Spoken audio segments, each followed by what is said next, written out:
Fala rapaziada, eu sou o Gustavo Gebaile, este é o canal Improvisados na Área e vamos falar mais uma vez da Série B do Campeonato Brasileiro, praticamente o nosso encontro semanal para falar da segunda divisão nacional aqui no Brasil.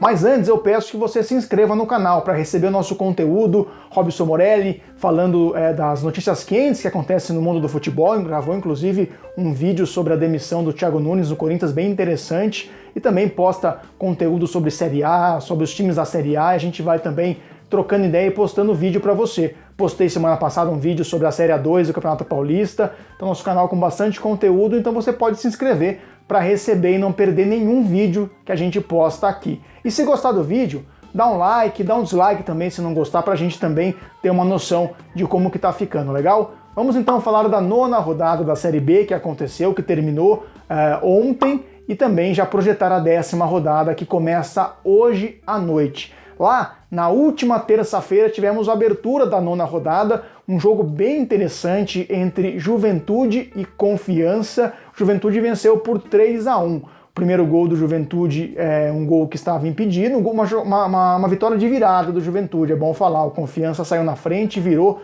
o primeiro tempo na frente, e aí no segundo tempo, um bom segundo tempo do Juventude, com bastante volume, indo para cima, criou várias chances, virou o placar, acabou 3-1 o jogo, mas a gente tem que falar também dos erros de arbitragem. O primeiro gol do Juventude impedido e o pênalti que ocasionou o terceiro gol do Juventude veio de uma jogada também irregular. A falta aconteceu fora da área, o árbitro não viu, marcou pênalti, o Juventude foi lá e fez o terceiro gol. O Juventude era melhor, até merecia a virada, mas os dois gols aí dos três que o Juventude fez foram irregulares. Tivemos também na terça-feira o empate em 0-0 entre Cuiabá e Figueirense, e o jogo que marcou um fato curioso, foi o retorno do Figueirense à Arena Pantanal.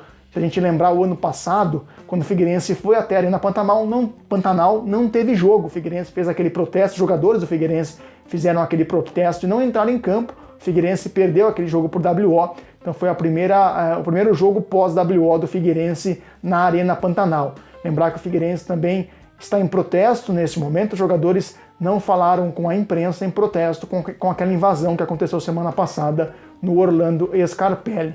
O jogo acabou 0-0, foi um jogo fraco, pouco movimentado, o Cuiabá tinha a chance de assumir a liderança, não aproveitou, e o Figueirense também não conseguiu a primeira vitória sob o comando do Elano.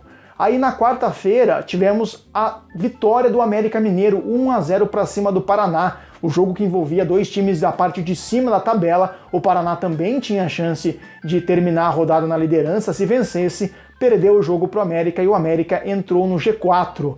O jogo bem movimentado, o jogo que o América venceu ali, um jogo de 6 pontos na briga por G4, na briga por título, um jogo bem legal ali no Paraná. Tivemos também aí na sexta-feira a vitória do novo líder, da nova líder, né, para ser mais sincero. A Ponte Preta foi até Florianópolis e venceu o Avaí fora de casa por 1-0, em um jogo que contou com a lei do ex. O João Paulo, meia da Ponte Preta, fez o gol de pênalti. O João Paulo teve passagem pelo Avaí em 2019, então tivemos a lei do ex, a lei que nunca falha no país. E tivemos também um protesto, né? Jogadores tanto de Avaí como de Ponte Preta protestaram contra a agressão na torcida do Figueirense ali no Orlando Scarpelli, como eu já mencionei, protestaram antes do início do jogo com os braços cruzados antes do apito inicial.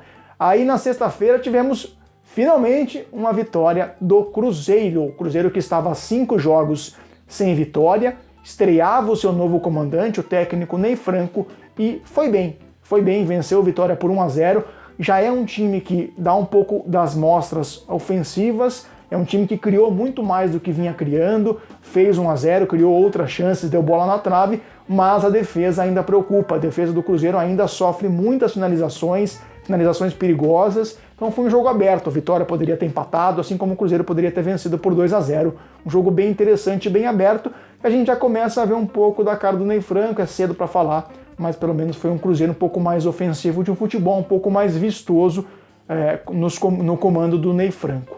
Aí no sábado, o empate xoxo entre Guarani e Brasil de Pelotas. O Bugre ainda não venceu jogando em casa, olha que coisa. O Guarani já venceu fora de casa, mas ainda jogando no Brinco de Ouro não venceu. O destaque da partida foi o goleiro do Brasil de Pelotas, o Rafael Martins, uma bela partida fazendo boas defesas, impedindo a primeira vitória do Bugre dentro de casa na competição. Aí no sábado, a vitória do Operário para cima do Sampaio Corrêa, jogo que aconteceu lá na casa do Sampaio Corrêa. O Sampaio Corrêa foi melhor, teve mais volume, mas o Operário conseguiu aproveitar melhor a chance, foi mais eficiente e venceu por 1-0. O Operário que sobe na tabela, encosta no G4 e o Sampaio Corrêa continua no Z4 da competição.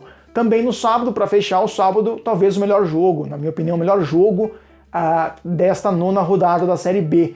A vitória por 3-1 do Náutico para cima do Botafogo. E viu, o que estão colocando na água do Náutico?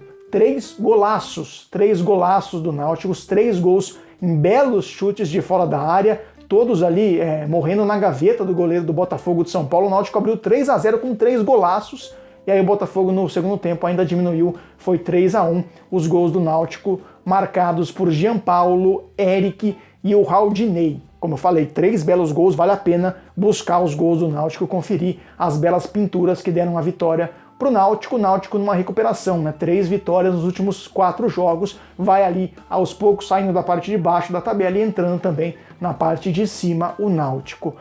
No domingo tivemos o último jogo desta rodada, a primeira vitória do Oeste na competição. São 9 jogos e o Oeste venceu apenas este jogo, a primeira vitória do Oeste na competição, 2-1 para cima do CSA, um confronto de 2 times do Z4, o Oeste levou a melhor e empurrou o CSA para a lanterna da competição. Eram 6 meses sem vitória do Oeste, desde a paralisação que o Oeste não vencia, então é também a primeira vitória após paralisação do Oeste, contando Série B e Campeonato Paulista, lembrando que o Oeste foi rebaixado no Paulistão deste ano.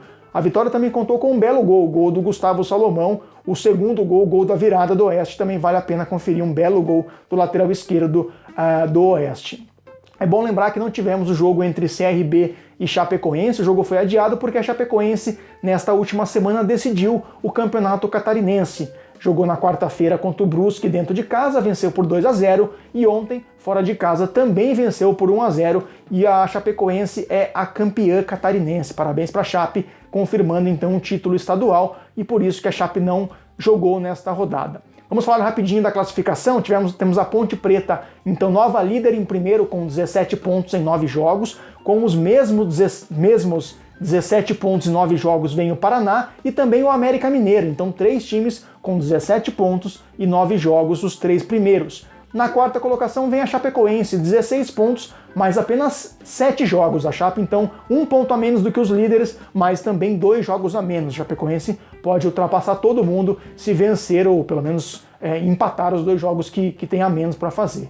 O Cruzeiro é o 13º, é bom sempre lembrar a posição do Cruzeiro, afinal, como eu sempre gosto de falar, é a camisa mais pesada da Série B, então a gente também dá sempre um destaque especial para o Cruzeiro que está na 13ª colocação, 8 pontos em 9 jogos. E o Z4 começa com o Figueirense, 6 pontos em 8 jogos. Temos também o Oeste, que saiu da lanterna e vai para a 18ª posição, 6 pontos em 9 jogos. E na lanterna temos 2, o Sampaio Corrêa e o CSA. Sampaio Corrêa apenas acima por critérios de desempate. Ambos os times têm 4 pontos em 7 jogos. Como eu falei, a 10ª rodada começa hoje, mas no meio da 10ª rodada temos 2 jogos adiados da 3ª rodada. Portanto, a próxima semana de Série B, de hoje até a próxima segunda, teremos 12 jogos. 10 jogos da 10ª rodada e 2 jogos adiados da 3ª. Vamos lá então. Hoje, às 8 horas da noite, 2 jogos pela 10ª rodada. O Paraná recebe o CRB e temos também Juventude que recebe o Vitória. Eu acho que 2 jogos bem legais de se acompanhar. O Paraná e CRB é um confronto do segundo contra o 8º, e o jogo entre Juventude e Vitória é um jogo que marca ali o encontro de 2 bons ataques da competição. Então a expectativa de um jogo bem aberto entre Juventude e Vitória. Amanhã, às 7h15 da noite, temos o confronto adiado da 3ª rodada, jogo entre Confiança e Avaí, assim como na quarta-feira, também às 7h15 da noite, o jogo adiado da 3ª rodada, CSA e Cuiabá. Aí na sexta-feira volta a 10ª rodada. O Confiança volta a jogar em casa novamente contra o Guarani. Também na sexta-feira, às 9h30 da noite, temos o confronto entre Náutico e Chapecoense. Para mim, o melhor jogo desta rodada, ganha o selinho aí de melhor jogo da rodada às 9h30 da noite de sexta-feira, Náutico e Chapecoense. No sábado, às 4h30, temos o confronto entre América Mineiro e Figueirense. No sábado também, às 7h da noite, outro bom jogo, o confronto entre Ponte Preta e Operário, confronto da líder contra o quinto colocado, outro bom jogo desta rodada.